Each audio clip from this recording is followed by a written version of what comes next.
जहां पर रमजान की बात आ रही है, बिल्कुल बंद कमरे में इजलास होता है और प्रिंसिपल सेक्रेटरी शाहनवाज कासिम इजलास लेते हैं 4 ओहदेदारों के साथ बैठ के। कोई मुस्लिम तंजीम को नहीं बुलाते, कोई मुस्लिम एमएलए को नहीं बुलाते। आज जो इजलास कंडक्ट हुआ ये किसकी सदारत थी नहीं मालूम। क्या मोहम्मद अली शब्बीर सदारत करे नहीं मालूम, क्या Faheem Qureshi as a chairman टिमरी सदारत करे ये किसी को नहीं मालूम। बहरहाल आज एक इजलास हुआ सेक्रेटेरिएट में, कुछ पुलिस के आला ओहदेदारों को और मजलिस के एमएलए को, मुस्लिम एमएलए एमएलसी को बुलाकर एक इजलास हुआ। तो मेरा यहाँ पहले सवाल ये है कि चीफ मिनिस्टर के पास माइनॉरिटी वेलफेयर का ओहदा है, चीफ मिनिस्टर साहब क्यों नहीं आए? क्या सीएम साहब के हाथ और पैर को मेहंदी लगी हुई है क्या, जो घर से नहीं निकल रहे हैं मुसलमानों के लिए इजलास कंडक्ट करने? क्या चीफ मिनिस्टर साहब यह समझ रहे हैं कि अगर मैं ये मुसलमानों का इजलास कंडक्ट करा रमजान का तो हिंदू मेरे से नाराज होंगे बोल के? क्या ये हमारे रेवंत रेड्डी साहब अरविंद केजरीवाल की पॉलिसी और केसीआर की पॉलिसी चल रहे हैं क्या? सॉफ्ट हिंदुत्व की पॉलिसी चल रहे हैं क्या? Why the chief minister being the minority holding the minority welfare department, why he has not chair the meeting and why he has not conducted the meeting? मेरे को ये बतलाना है। 1 साल का अरसा हो गया आप सीएम बन के कभी मक्का मस्जिद का दौरा नहीं करे, आप जो है शाही मस्जिद का दौरा नहीं करे, सेक्रेटेरिएट की मस्जिद का दौरा नहीं किए। चलिए ठीक है, आज इजलास हुआ, इजलास में अब आपको ये बतलाना चाह रहा हूँ कि एमएलसी इलेक्शन का कोड है। कोई भी गवर्नमेंट जो है बड़े ऐलानात नहीं कर सकती, कोई बड़ा काम टेकअप नहीं कर सकती। तो यहाँ पर ये इजलास कंडक्ट करना खुद आपको बेवकूफ़ बनाने के बराबर है। ये एमएलसी कोड आने से पहले चीफ मिनिस्टर साहब पूरे अपने कामों के फैला मंगा के साइन करे। जब ये रमज़ान क्यों याद नहीं आया चीफ मिनिस्टर साहब को, मैं ये पूछ रहा हूँ।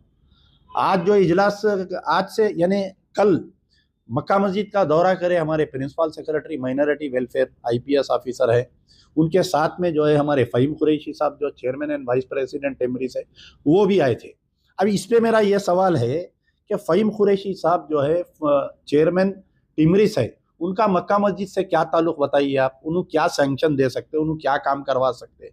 अच्छा, अब इसके अंदर जो है कल के दौरे में अजमतुल्लाह हुसैनी जो वक्फ बोर्ड के चेयरमैन है, मक्का मस्जिद माइनॉरिटी वेलफेयर डिपार्टमेंट के तहत आती, तो वक्फ बोर्ड के चेयरमैन को क्यों नहीं बुलाया गया? अगर बुलाया गया तो उन्होंने क्यों नहीं आए, इसका दूसरा सवाल है। तो दूसरे और चेयरमैन कहाँ पर है बताइए?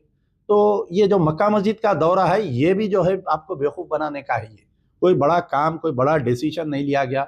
मक्का मस्जिद की हालत आप देखें तो बाथरूमों की हालत इतनी गंदी है कि एक तस्वुर नहीं कर सकते। वजू खाने की हालत इतनी गंदी है, जो हौज़ में पानी जमा हुआ है, बदबू सड़ी बदबू आ रही, वहाँ पर पानी में वजू करे तो आप पूरा मक्का मस्जिद का मसला देखिए।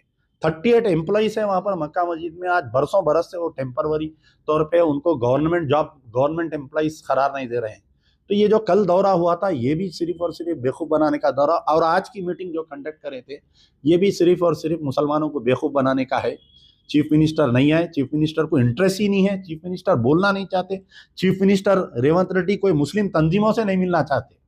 जहां पर हिंदू त्योहारों के मीटिंग होते तमाम लोगों को बुलाते हैं, अगर रमज़ान की मीटिंग गवर्नमेंट कंडक्ट कर रही तो दूसरे तामीर मिलत को क्यों नहीं बुलाए? जमात इस्लामी को क्यों नहीं बुला रहे हैं आप? जमीयतुल उलमा हिंद के 2 शाखें उनको क्यों नहीं बुला रहे हैं? कई सुन्नी तंजीमें उनको क्यों नहीं बुला रहे हैं? अंजुमन खादरिया को क्यों नहीं बुला रहे हैं आप? क्या ये लोग मुसलमान नहीं हैं? क्या इनके पास मुसलमान रोज़ेदारों के मसाइल नहीं हैं क्या इनके पास? आप बताइए। क्या विश्व हिंदू परिषद, बजरंग दल और इनको ने हिंदू त्योहारों के प्रॉब्लम है, इनको बुला के आप बात करते, इनको बुला के क्यों नहीं बात करते आप बताइए। ठीक है, हमसे खुसूमत है, हमको मत बुलाइए अमजदुल्ला खान को। हमको बुलाए तो आपको पेट में दर्द होता, जैसा केसीआर को पेट में दर्द होता था एमबीटी अमजदुल्ला खान से, वैसा रेवंत रेड्डी को भी पेट में दर्द हो रही। आप हमको मत बुलाइए मगर इनको तो बुलाइए ना आप कम से कम। तो बहरहाल अब ये क्या होता है ऐलानात कि देर रात के दुकानात को खुले रखने की हम इजाज़त दे दिए, वहाँ उन्होंने इजाज़त दे देते, लेकिन यहाँ पर क्या होता, पुलिस 10 बजते मार मार के दुकाना बंद कराती, चालाना करती। यहाँ पर ये 15 दिन चले जाते, 15 रमज़ान हो जाते, फिर मजलिस के कायदीन का एक ऐलान आता कि मजलिस की क़यादत ने ऐलान करके दुकानात को देर रात के खुले, तो देर रात के दुकानात खुले रहे तो हमारा नुकसान है, उसके अंदर हो सकता है ताजिरों का फ़ायदा होगा, और कई लोग नौजवान जो है जल्दी सोने के बजाय देर रात गए तक जगते रहते। तो बहरहाल मेरा बोलने का मतलब है कि जो एम्प्लॉइज़ को 4 बजे छोड़ने का ये कोई नया वादा नहीं है, ये 20 साल से होते आ रहा है। ये दुकानात को देर रात गए खुलने का ये जो ऐलान किया गया ये भी कई सालों से है। कोई बड़ा